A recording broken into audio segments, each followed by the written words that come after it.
So then, as you're part of ECW on November 23rd, 1996 in Massachusetts, you got paired up with a new wrestler named Mass Transit. Right. So tell me what led up to this match. He must have been big as hell. It was supposed to be me and Mustafa against Devon and Axel Rotten. But Axel had a death in the family, and he didn't show up. So this new kid that came up, and he was like, he wanted to get a tryout. So he was a big old fat white boy. And Paulie was like,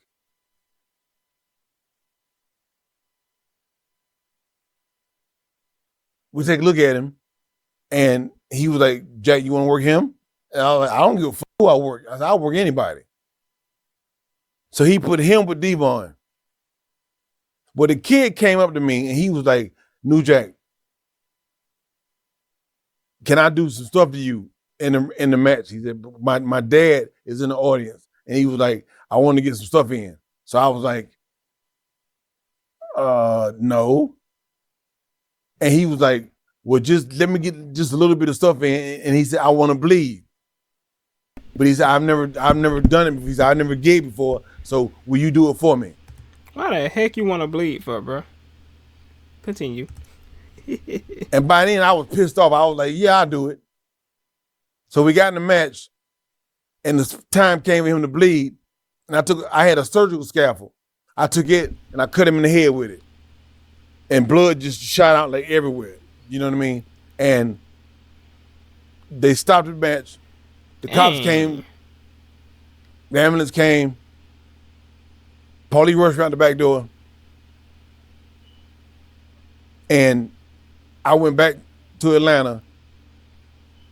And it was a few months later, they pressed charges on me. So I had to go surrender myself to Boston. And they locked me up. Oh. Okay. Well, Mass Transit, his real name was Eric Kulas. Yeah. And he presented himself as, I guess, a 21-year-old that was trained by this guy, Killer Kowalski. Yeah. Which he lied. But in reality, he was actually 17 years old. Yeah. Which nobody knew at the time. Right. So you go and cut him, and blood starts just squirting out. And then you announce, I hope this fat piece of shit bleeds to death because I don't give a f. Right. Yeah, I remember that. And as he's bleeding, you and Mustafa keep beating him up. Yeah. You guys are like... Yep, I read about that. I was like, bruh. Jumping off the top ropes and slamming him, lifting him up, and there's just... Yeah. It's just total mayhem. Yeah.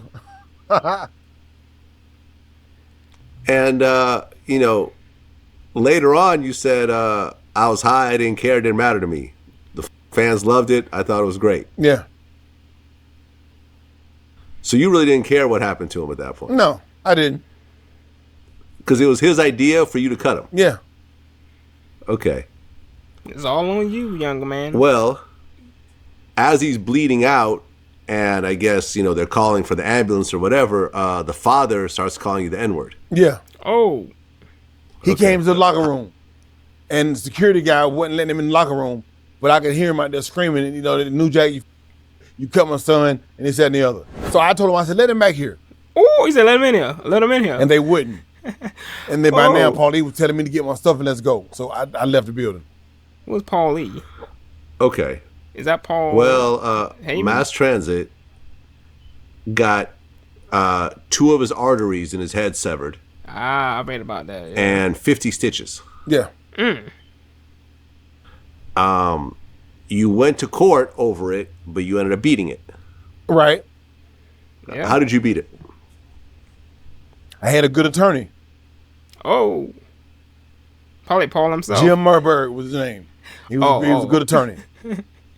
And he basically took apart all the shit that Eric Kulas was saying had happened to him. He was lying about the stuff that had happened to him. And he just dissected the whole goddamn videotape that he had. And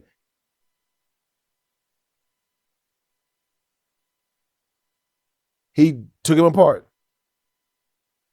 And you were found not guilty. Yeah. How did that feel? It was good. I ain't go to jail. Okay. And I guess because of that incident, you couldn't go back to Boston for a couple of years. Yeah. Did people just want your head at that point? Yeah. No, the fans wanted me to come back. Oh. Okay. But it was the cops that they had a problem with me. You know, so finally I did end up going back to Boston, and it was unannounced that I was there. So my music hit, Natural Born Killers. When my music hit, I went to the ring, and the fans lost their goddamn mind. They were glad to see me back. Okay, so what were the cops trying to say at that point? I mean, before. They were just like, if you cut somebody again, you're going to jail, and we ain't gonna let you get away this time. And they were just with me, and I was just like, I ain't gonna cut nobody. You know, I'm like, I ain't gonna cut nobody. I got away with it one time. I ain't gonna cut nobody. Dang. Okay.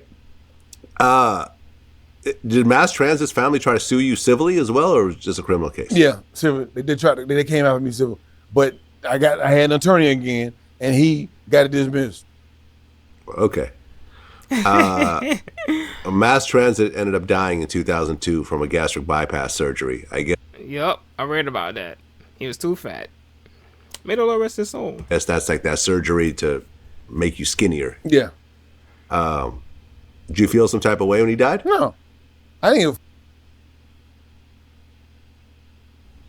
Did you ever talk to him after that? No. No. So okay. That's crazy. I mean, by this point, was this the most gruesome thing that ever happened in wrestling, or was there worse incidences that you can compare it to? No, this was rated. Shoot, I mean, some people passed in the ring, so This was ranked in the top. In the top. Yeah.